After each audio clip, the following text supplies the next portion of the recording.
Tentang lonceng kematian ini menyambut setiap pengunjung museum untuk kembali mengenang kisah mereka yang telah pergi.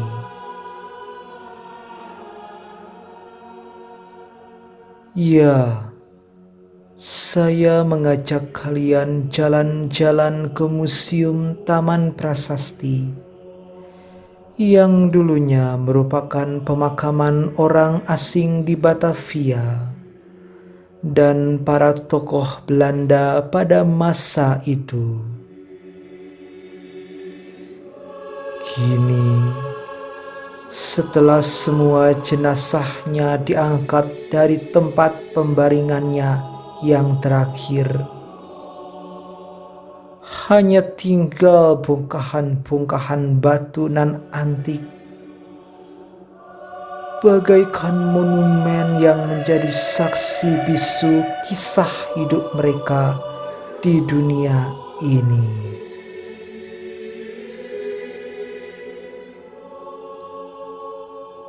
Mari kita kenang kembali kisah hidup mereka melalui beberapa prasasti nisan yang ada di sini.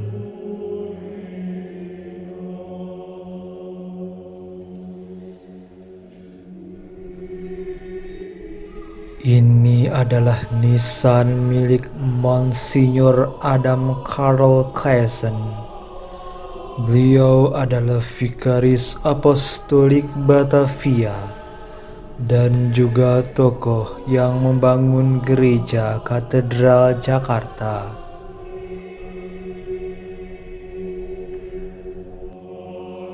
Selanjutnya ada nisan milik Monsignor Welterstahl SC yang juga Vikaris Apostolik Batavia menggantikan Monsignor Claassen dan melanjutkan proses pembangunan Gereja Katedral Jakarta.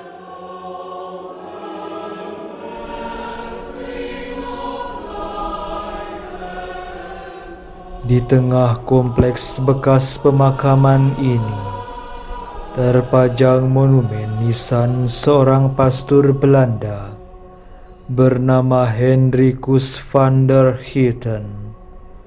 Beliau adalah seorang misionaris Katolik di Batavia yang sangat peduli dengan semua orang tanpa membeda-bedakan orang. Maka itu, di monumen nisan yang terbuat dari perunggu ini, terpahat karya beliau selama hidup. Ada relief beliau sedang bersama anak-anak, bersama orang sakit, dan ada relief Tuhan Yesus yang menggendong domba yang hilang, yang tentu melambangkan kebaikan hati Pastor Heijden. Di monumen itu juga tertulis, Ik ben allen voor allen geworden, yang artinya, bagi semua orang, aku telah menjadi segala-galanya. Maka tak heran waktu wafatnya, banyak orang kaya dan miskin berbondong-bondong mengantarkan jasad sang pastor yang berusia 52 tahun ini ke tempat peristirahatannya yang terakhir.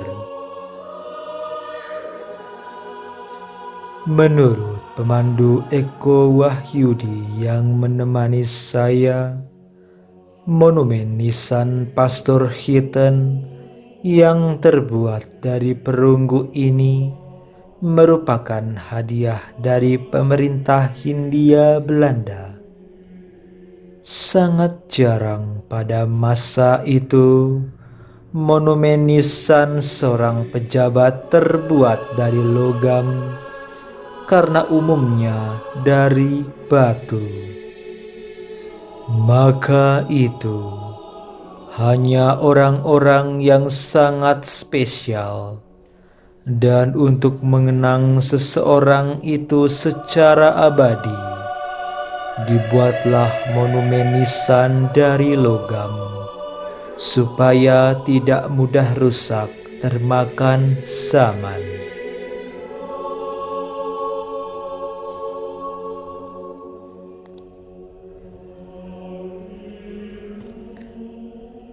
Ini adalah nisan milik Marius Hulswit, yang merupakan seorang arsitek Belanda yang meneruskan pembangunan Gereja Katedral Jakarta sampai selesai. Di sini terdapat 2 peti mati yang dimasukkan ke dalam kotak kaca. Peti mati yang satu pernah digunakan untuk mengangkut jenazah Presiden Soekarno ke Wisma Yaso, dan yang satunya lagi untuk mengangkut jenazah Wakil Presiden Muhammad Hatta sampai ke liang lahatnya di Tanah Kusir.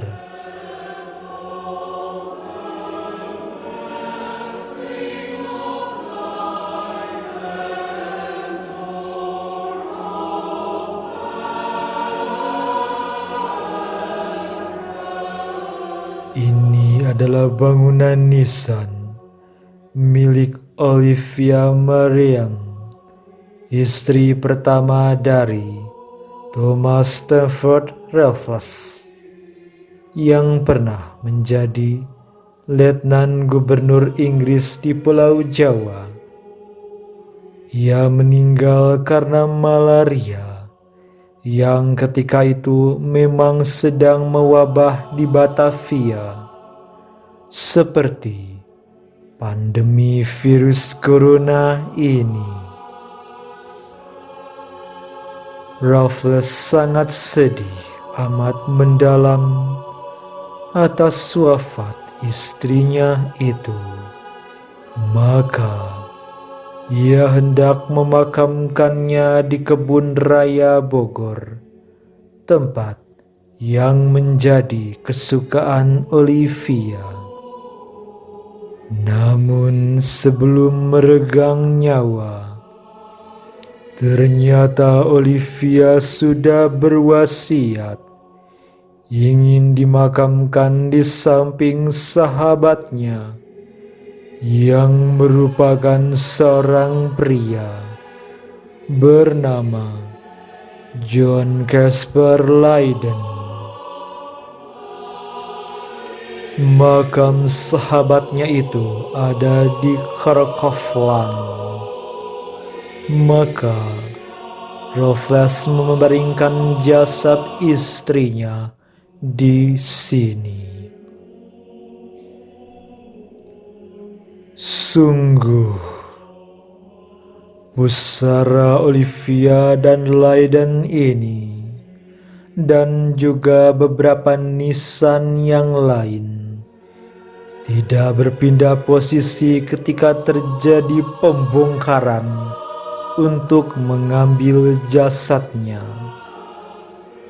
Untuk mencegah terjadinya kerusakan pada pusara makam, jasad orang-orang yang dikubur di sini digali dari samping makam, dibuat sebuah terowongan, dan setelah kelihatan peti mati yang kala itu terbuat dari logam, langsung ditarik dari dalam tanah, sehingga pusara makam tetap utuh, namun jasadnya sudah tidak ada lagi.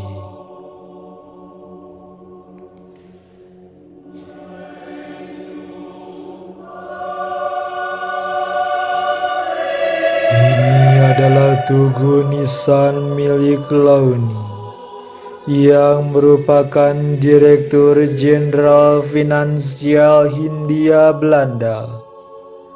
Beliau dulunya adalah seorang tentara berkuda, sehingga wafatnya pun karena terjatuh dan terinjak kuda.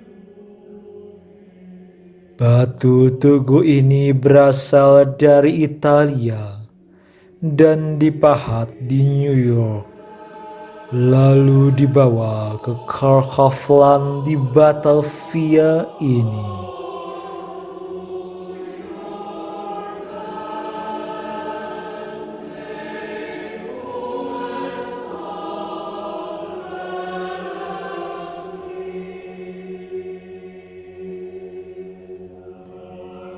Ini adalah replika monumen makam Peter Aberforth yang dulunya dibangun di sebuah lahan di Jalan Pangeran Jayakarta yang sekarang sudah menjadi showroom mobil.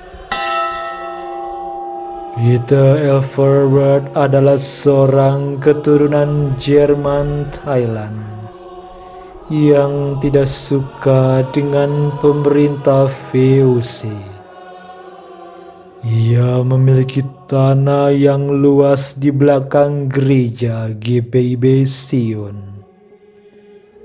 Meskipun dulu ayahnya merupakan orang kepercayaan Gubernur Jenderal Cornelis Pilman, namun setelah ia tidak berkuasa, harta ayahnya disita oleh Gubernur Jenderal pengganti yang berkuasa setelahnya.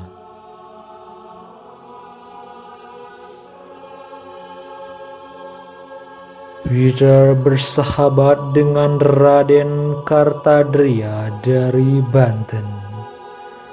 Mereka bersama orang-orang yang kontra VOC bermufakat untuk membunuh orang-orang Belanda pada malam tahun baru 31 Desember 1722.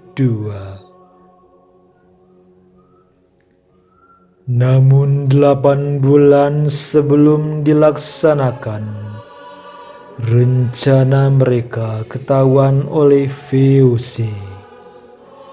Suatu hari, ketika Peter dan gerombolannya sedang berada di suatu rumah, digerebeklah mereka oleh tentara VOC. Lalu mereka dijatuhi hukuman mati. Di tanah tempat showroom mobil itulah dilaksanakan eksekusi mati yang keji. Peter diseret dan memarut tubuhnya, lalu seluruh sendi-sendinya dipatahkan. Setelah itu, kedua tangan dan kakinya diikat masing-masing ke seekor kuda. Lalu keempat kuda serentak berlari ke 4 penjuru yang berbeda, sehingga tubuh Peter pun robek seketika, terbelah dibarengi dengan tumpahan darah nan segar yang merah meruna. Ibu-ibu yang menyaksikan tontonan itu berteriak, "Kulitnya pecah! Ya ampun!" Maka itu, sampai sekarang tempat itu disebut Kampung Pecah Kulit.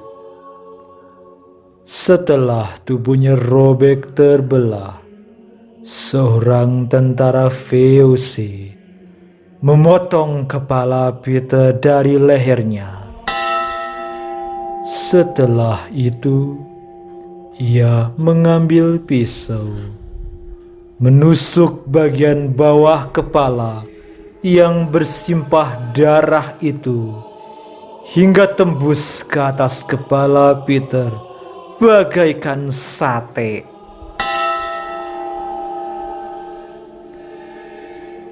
Setelah selesai eksekusi, para tentara VOC mengumpulkan bagian-bagian tubuh Peter yang terbelah itu. Mereka menggali tanah yang sekarang jadi showroom mobil itu, memasukkan tubuh Peter yang sudah terbagi-bagi ke dalam lubang, lalu menguburnya. Di atasnya didirikan sebuah monumen, dan di atas monumen itu ditancapkan kepala Peter yang disunduk bagaikan sate di sebuah pisau. Kepalanya itu dibiarkan tertancap di situ sampai membusuk hingga jadi tengkorak. Lalu di monumen itu tertulis dalam bahasa Belanda dan aksara Jawa kuno. Beginilah bunyinya: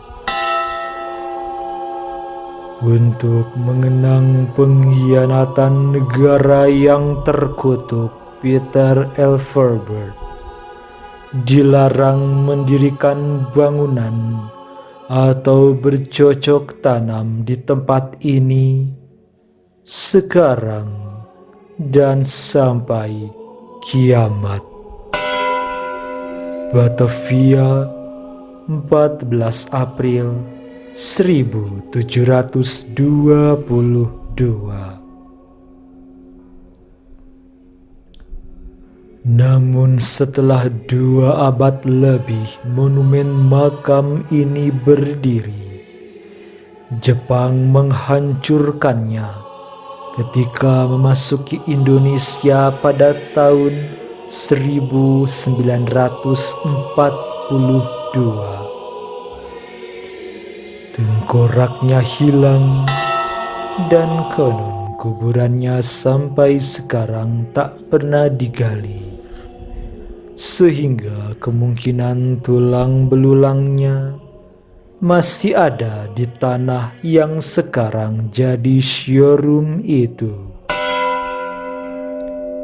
Prasasti yang asli masih ada di halaman dalam Museum Sejarah Jakarta.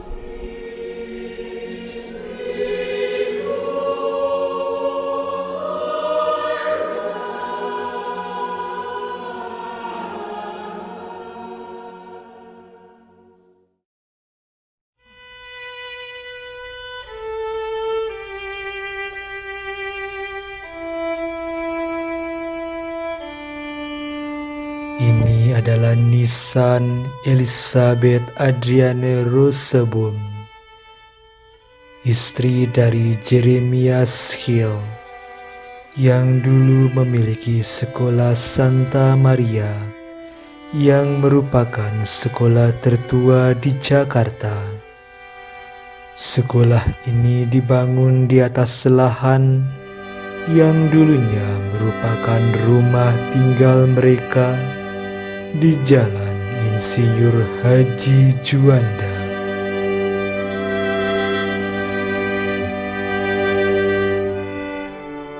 Ini adalah nisan milik Marisa, seorang wanita suku Jawa yang dinikahi secara resmi di gereja oleh Scottish, pria berkebangsaan Belanda.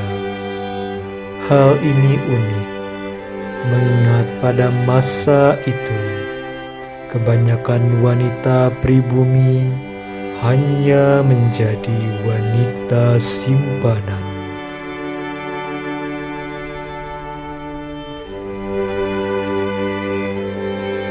Ini adalah monumen yang dibuat oleh teman-teman Suhoki untuk mengenangnya. Nisan dan makam aslinya sudah dibongkar. Ini adalah Suhoki. And the bad aspect of our society.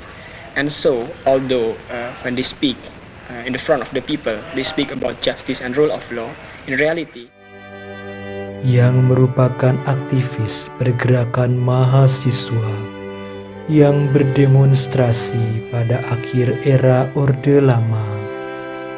Ia juga ikut mendirikan Mapala UI karena ia amat suka naik gunung.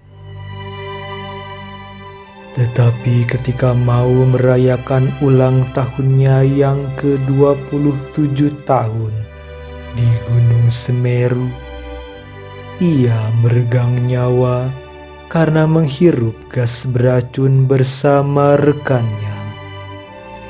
Awalnya, jenazahnya dimakamkan di Menteng Pulo. Namun 2 hari setelahnya, dipindah ke Kerkhoffland ini. Namun ketika Kerkhoffland mau dijadikan museum, keluarga Suhoki mengambil tulang-tulangnya dari kubur, mengkremasinya, lalu menaburkan abu tulangnya di lembah Mandalawangi yang merupakan tempat favoritnya, dan akhirnya ia pun bersatu dengan alam pegunungan.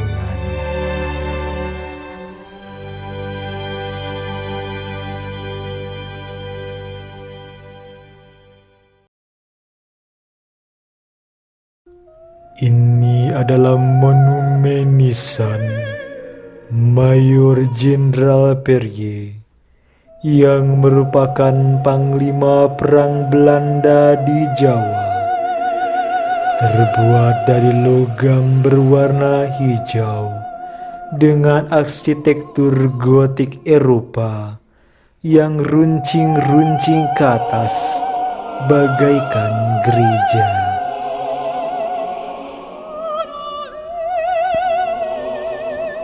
Tak jauh dari pintu masuk museum, tergeletaklah sebuah patung wanita menangis, atau dalam bahasa Inggris disebut Lady Cry. Ini merupakan bekas pusara makam seorang gadis muda yang baru saja menikah dengan seorang pria yang sangat dicintainya. Tetapi sayang, di Batavia kala itu ada wabah malaria yang merenggut nyawa banyak orang, termasuk suaminya itu. Wanita itu sangat meratapi kepergian suaminya dengan amat pedih. Beban hidupnya amat berat. Ia tak bisa hidup tanpa suaminya itu. Tak berpikir lagi akan dosa yang diserukan pemuka agama. Wanita itu lantas mencekik lehernya pada seutas tali yang digantung. setelah mengalami sekarat maut yang mengerikan untuk memisahkan jiwa dan raga. Akhirnya, mereganglah nyawa wanita itu untuk bersatu dengan suaminya di alam baka. Namun kedua orang tuanya amat kaget melihat putrinya gantung diri karena stres ditinggal suami. Akhirnya, wanita itu dikuburkan di Kerkhoffland dan dibuatlah sebuah patung menangis ini untuk menggambarkan kisah kematian dari putrinya.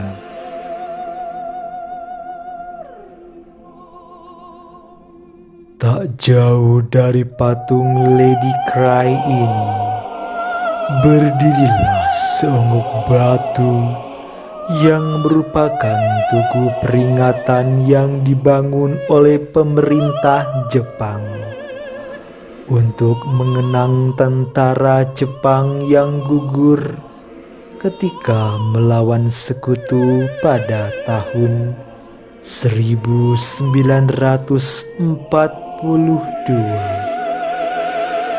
Sampai sekarang, kedutaan Jepang masih suka melakukan sembahyang secara rutin di depan tugu ini.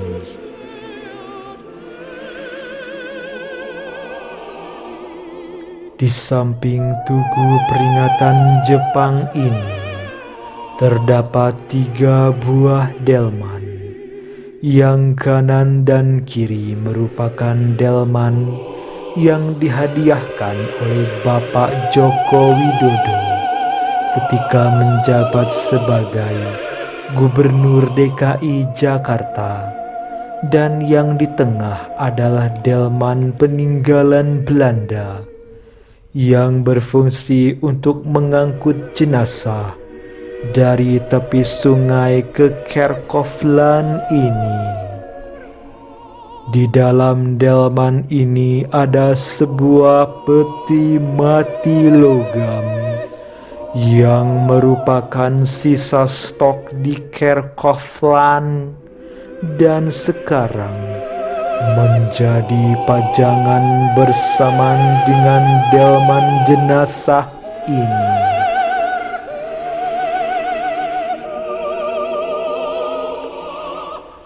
Bisa dilihat bahwa pada masa itu, orang kaya kalau mati memakai peti mati logam yang mewah dan kedap udara supaya jenazahnya awet. Tetapi semewah-mewahnya peti mati, tetap saja mengerikan.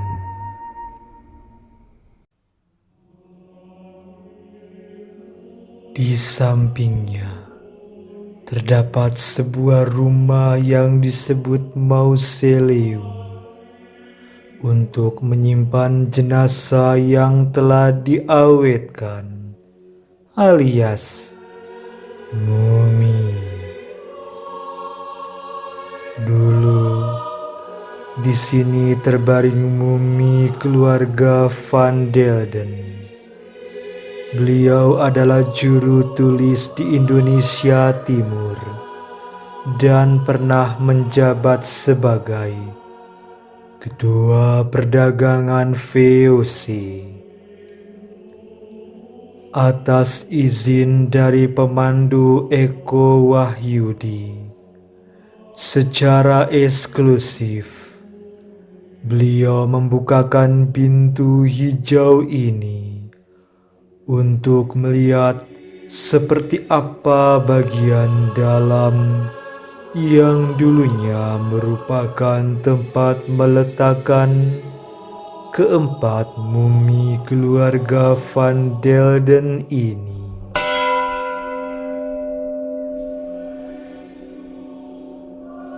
Seperti ini bagian dalamnya. Dulu di sini terdapat semacam laci dari kayu jati untuk menyusun peti mati logam yang kedap udara yang di dalamnya terdapat mumi.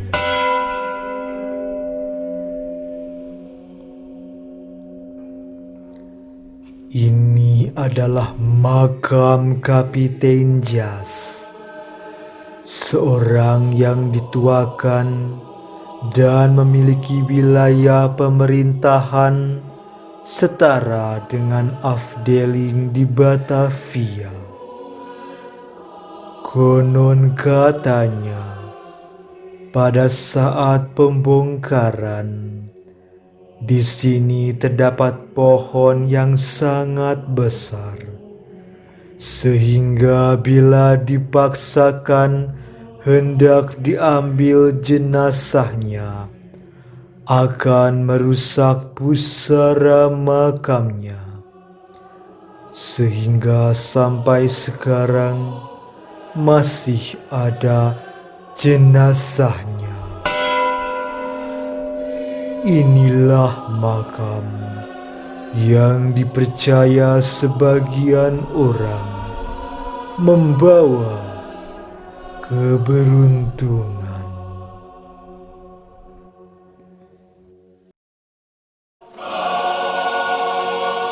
Sungguh, masih banyak nisan yang tidak bisa dijelaskan di video ini satu persatu. Namun apa yang telah dijelaskan membuktikan bahwa dahulu mereka pun sama seperti kita. Ada perjuangan, prestasi, cinta, dosa, dan ratapan.